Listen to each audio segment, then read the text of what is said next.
We sail northwest up into the Pacific and leave New Zealand behind. In a few days, we're in the Coral Sea and passing the Solomon Islands.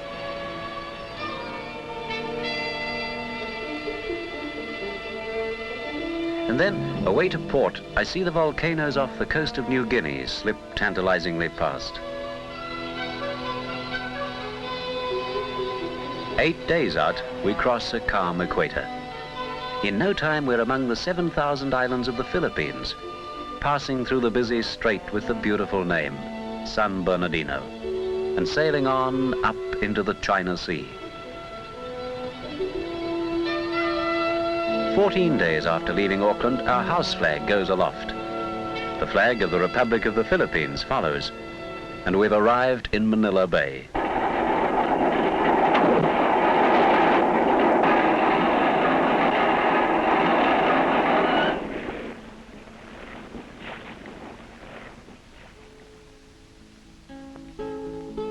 We'd forgotten until we stepped ashore that Manila used to be Spanish, but the influence is unmistakable in some of the architecture. Spanish, that is, with a touch of something else. Unfortunately, most of these buildings were destroyed during the last war. The new architecture is vigorous, beautiful, and perfectly suited to climate and city.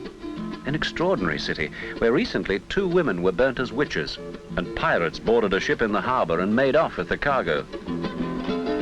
Yes, Manila's a city of contrasts. Round the corner are very different streets and other forms of transport.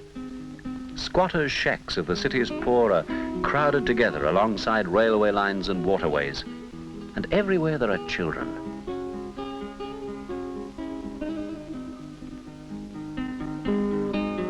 Out from the city, we see our first carabao.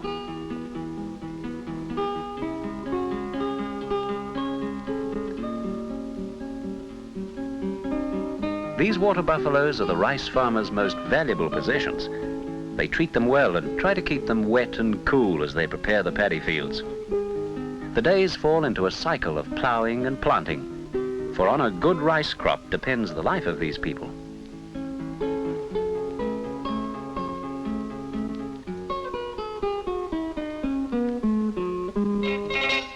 We return to Manila to find the ship has moved into the wharf.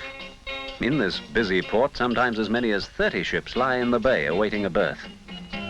Apples from Hastings come out of the temperature-controlled hold into the bright Manila sun. We find small, quick men have swarmed below and are unloading milk powder in 2 12-hour shifts.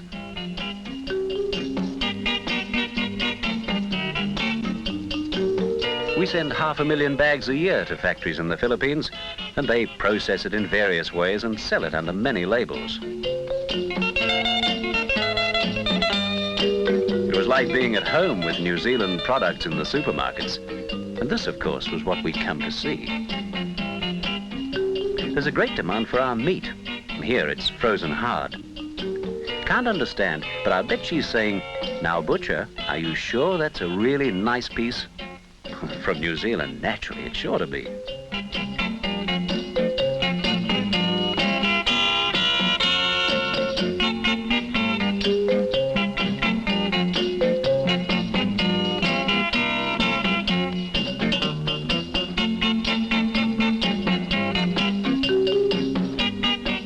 Some of the apples we unloaded yesterday. The cash counter's supervised by an efficient-looking guard, well armed. You have to get used to this in Manila. There are guards outside the supermarket, in fact on duty outside most commercial buildings.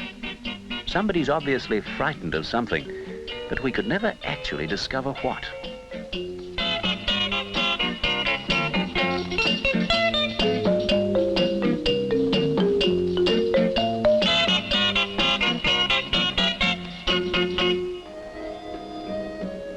The residents of one of the better parts of town also employ guards to check cars entering their suburb.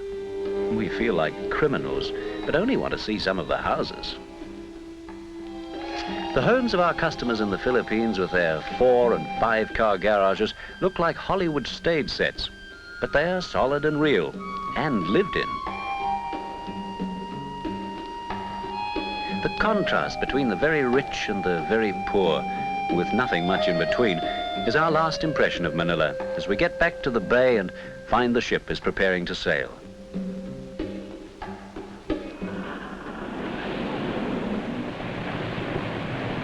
We unloaded 1,000 tons in the 3 days we were in the Philippines, and we carry a further 4,000 for ports further north. Tides, currents, and winds are ever-present variables. The ship's position is checked and plotted continually on the charts, and the fuel consumption and speed recorded.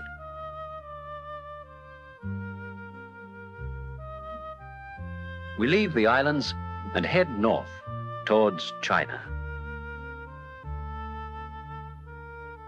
300 miles from the coast, the color of the water dramatically changes as the Yangtze Kiang sweeps out to meet the sea.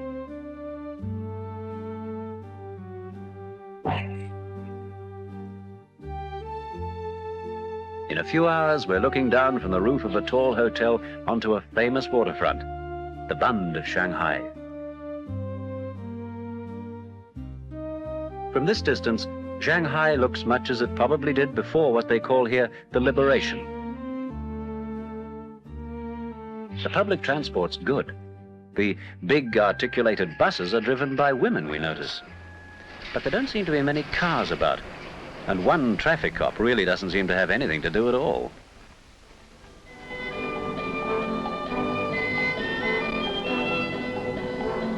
Foreigners a few too, and we cause something of a sensation wherever we go.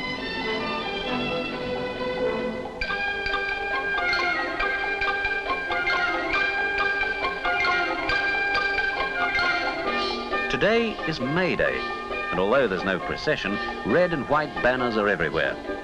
We ask what the signs say and are told, "Unite against American imperialism," and "American aggression must be stopped."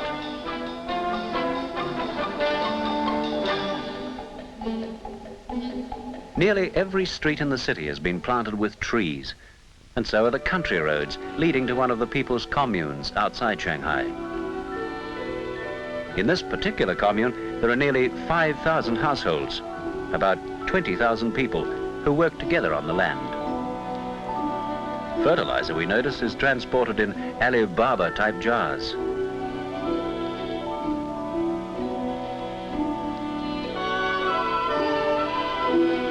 Everybody seems to be working, although we did come across some boys training under a tree.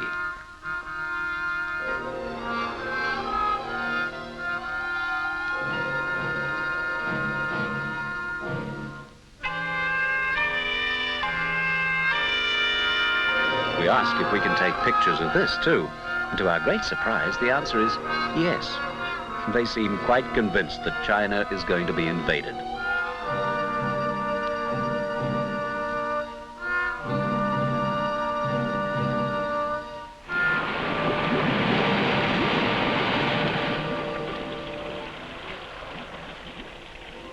The whole area is very efficiently irrigated. The crops here are barley, wheat, cotton and vegetables. We're told that there are 4,000 acres in this commune and that there are 197 communes in the rural areas around Shanghai.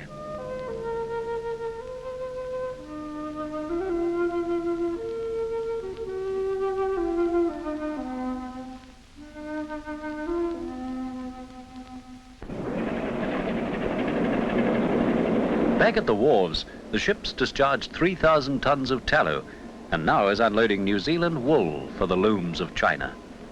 2 bales are compressed together before shipping to save space.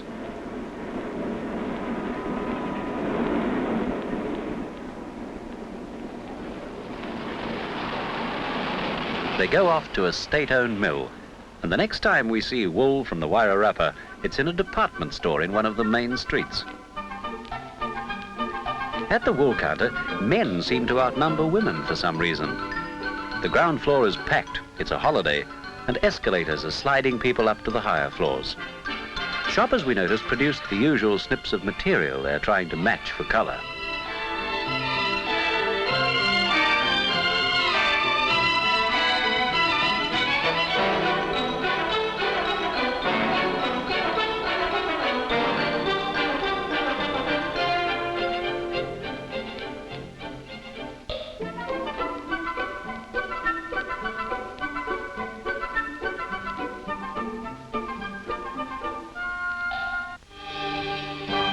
12 miles out from the city is a park.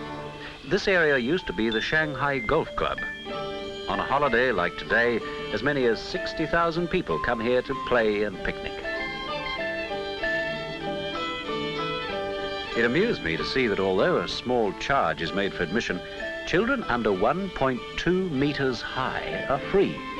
If you could walk under the gate, you get in for nothing. Seems a sensible idea to me.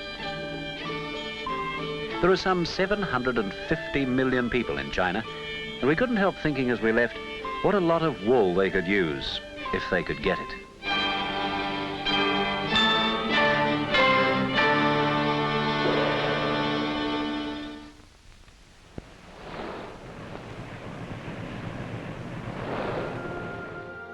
Ships sailing under our flag drop anchor in harbours and ports with names as romantic as the Orient itself. Nagoya, Guam, Hong Kong, Shanghai, Kagoshima.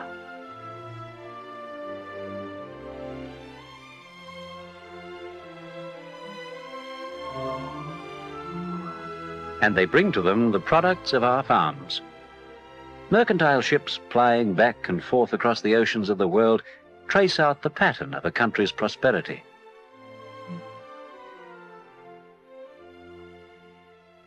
We sail on into Shanghai, or the Eastern Sea. We've goods for Japan, and as the log clocks up the miles, our radar probes out among the islands as we near the coast of the cherry blossom land.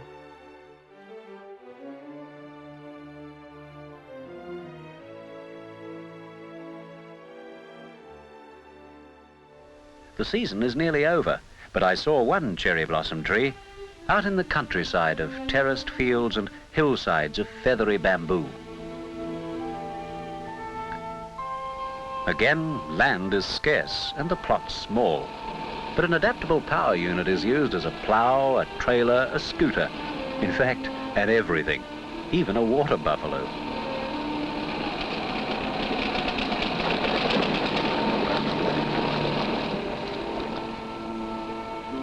Millions of farmers make up 45% of Japan's population, and the average holding's about 2 acres.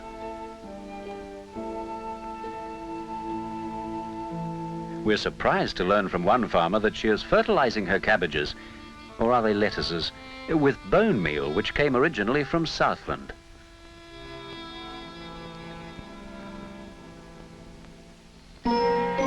Brightly colored fish swim in the wind. These are to celebrate the annual Bowie Festival. Families fly the silken carp to ensure that their sons grow strong like the fish and successfully fight their way up the river of life. Japan's a curious mixture of modern sophistication and old traditions.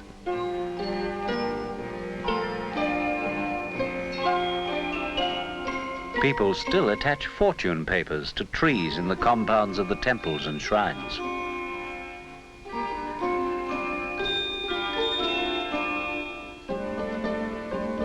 There are beautiful temples and shrines throughout Japan. There are 1,700 of them in Kyoto alone, and the courtyards are thronged with people. The Japanese are inveterate sightseers, and they must expose more film than the rest of the world put together. As you near a shrine, the click of cameras can be heard half a mile away.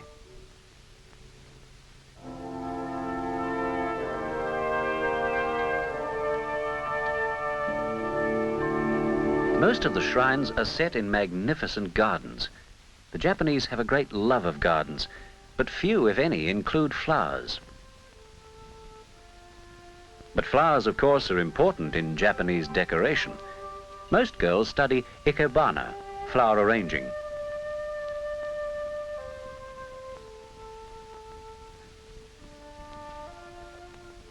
There are several schools of flower arranging. The tall vase style is called nageri, and arrangements like this, done in a low bowl with piled up flowers, are known as morebana.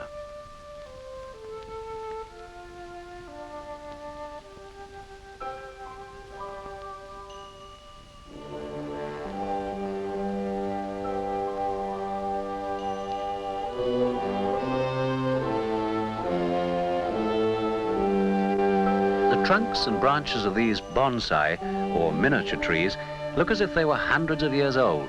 And actually they are, about 200. The Japanese love their trees. If they get cold, they're wrapped up and warmed. If they're sick, they're fussed over and fed. I wish we'd line a new suburban street with trees and shrubs even before it's paved. Trees are planted on sections before they're offered for sale too. For who, after all, would buy a section without a tree? Trees surround the Imperial Palace, isolated and remote at the very heart of Tokyo. These feudal walls were built in 1450, but the besieging horde they hold back today is an army of automobiles that war and skirmish around the home of the emperor.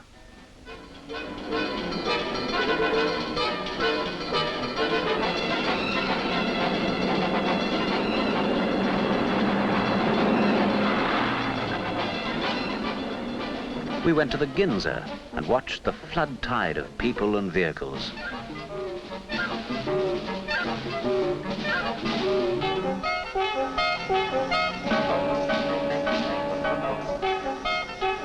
The older people still cling to the traditional ways, but the younger generations are becoming more westernized every year.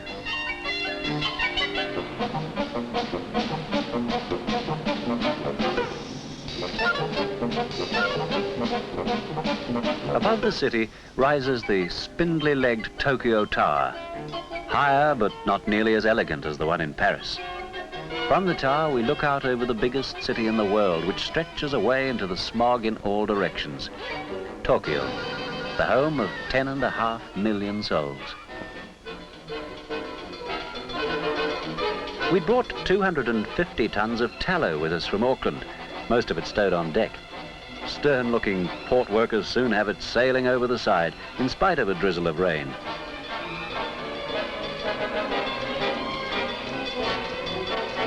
Some of this tallow ended up in a soap factory in the suburbs of Tokyo. On the packing floor, which smells like an acre of lilies of the valley, we watched deft fingers and machines wrapping tons of pearly-looking toilet soap.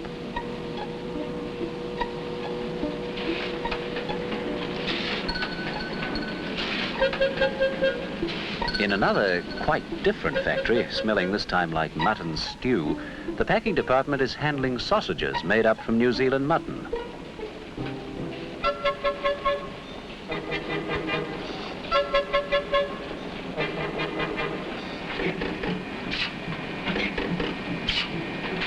Japanese homes are not built or equipped with a stove to roast or bake or grill, and meat is generally broiled.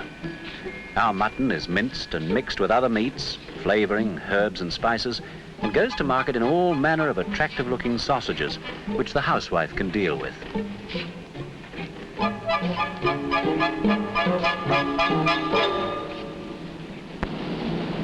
In still another factory, cheese we brought from Taranaki is being unpacked. The 60-pound blocks are first shredded.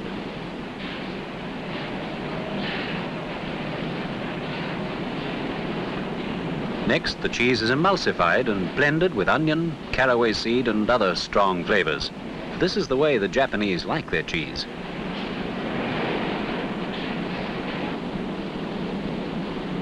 These processed foods find their way into the supermarkets, which look much the same all over the world.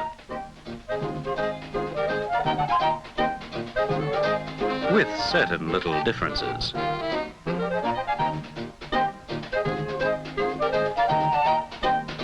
And guess what's displayed in the deep freeze cabinets? Japan takes about 40,000 tons of our mutton a year. Now that will be going into a Western-style house. Japan is changing fast.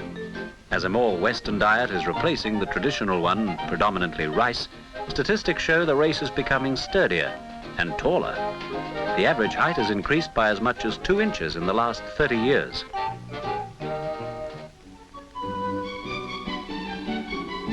Lunch is supplied in some schools to improve health and encourage new eating habits.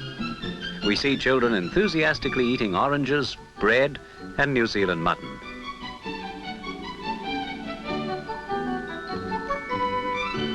Yes, Japan is changing all right, and our last impression is of a thrusting industrial nation, with trade and commerce as active and varied as the neons which flash their frantic messages all through the night along the Ginza.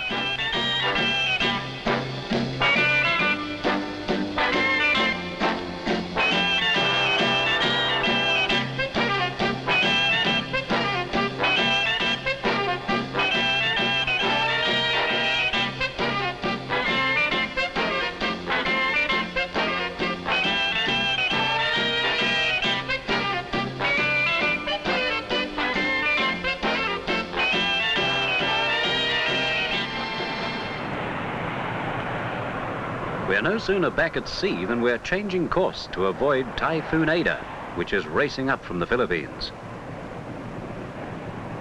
But in a couple of days, we're spinning out the miles across a calm sea and heading southwest towards the China coast again.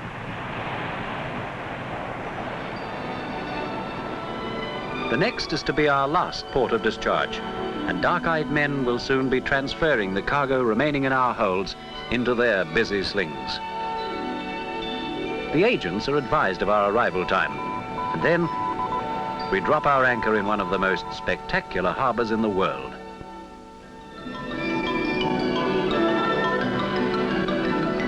The British Crown colony of Hong Kong is crowded onto a tiny piece of the Chinese mainland and the small adjacent islands.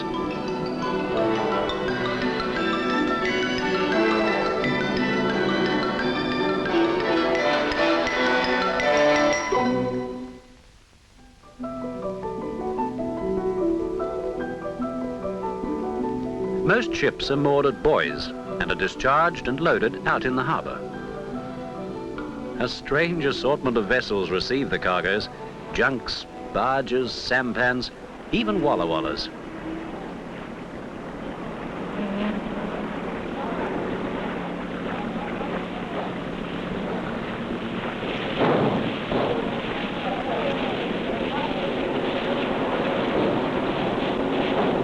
We bring a varied freight to this great free port, the hub of the Orient: meat, butter, wool, tallow, our usual exports, but as well venison, felt, frozen vegetables, leather, carpets, and even deer antlers.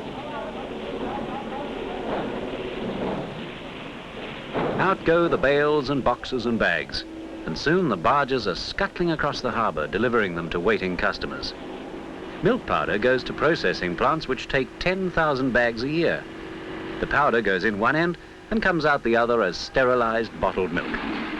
There's no room in Hong Kong, of course, to keep cows, and it's difficult to get milk down across the border from China, even if they keep cows up there.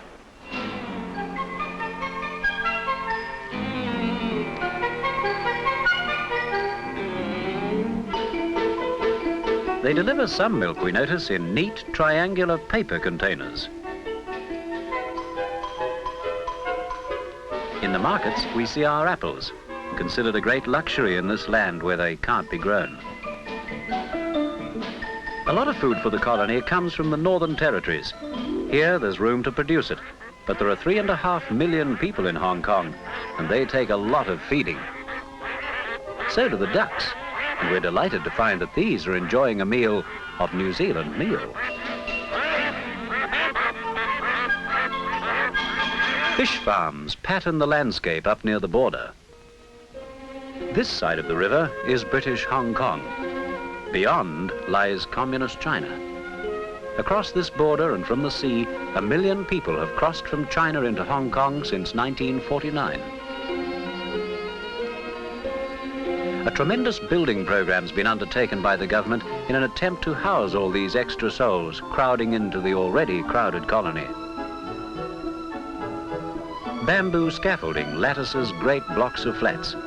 They told us one can be built in 16 weeks and that each houses 2,300 people.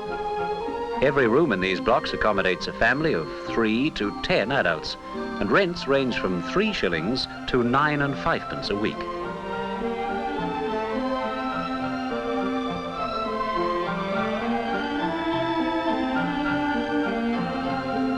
If we think these apartments are crowded, the tenants think they're luxurious. And they are, compared with the shacks they came from. Thousands still live in dreadful squalor, perched precariously on steep hillsides without drainage, sanitation or water. Seeing the children here makes us realize how fortunate ours are back in New Zealand. Other Hong Kong youngsters never leave the typhoon shelters, but float through life crammed together on sampans, where vacant water is easier to find than vacant land.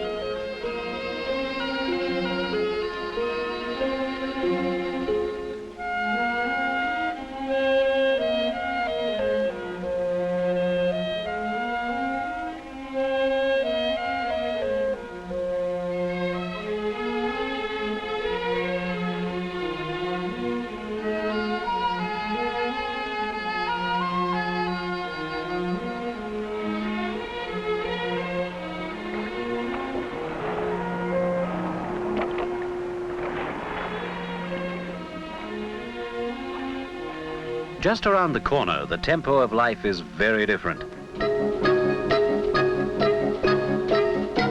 Here we find the hurry of a big metropolis. People, cars, buses, trams, all moving relentlessly about their urgent business.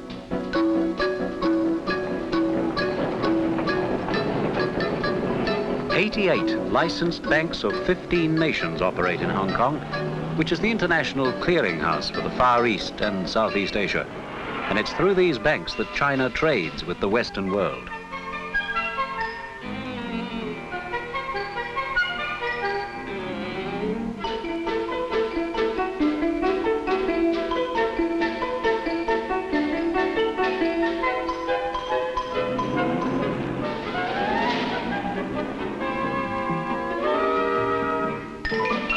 But it's in the smaller streets and byways that we think we found the true Hong Kong.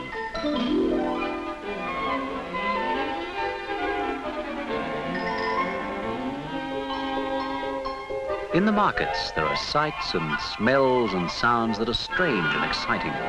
Colors and customs and people at every turn that are continually interesting.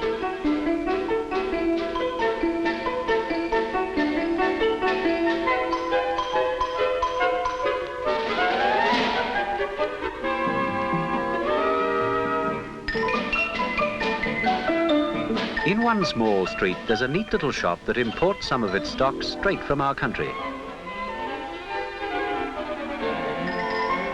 Among the aphrodisiacs on sale are antlers from young deer that roam the Canterbury High Country. You can buy them ground to powder for £7.10 an ounce. Everywhere in the East today, living standards are rising. And as the influence of the West becomes stronger in these countries, traditional habits and customs are changing. And up here, near at hand, live 1/4 of the human race, 900 million customers.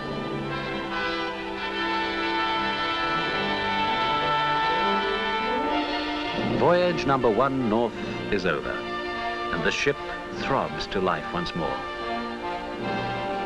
As our bow swings round and points to home, we realize that an important part of our future prosperity is back there in the countries now slipping away behind us in the retreating miles.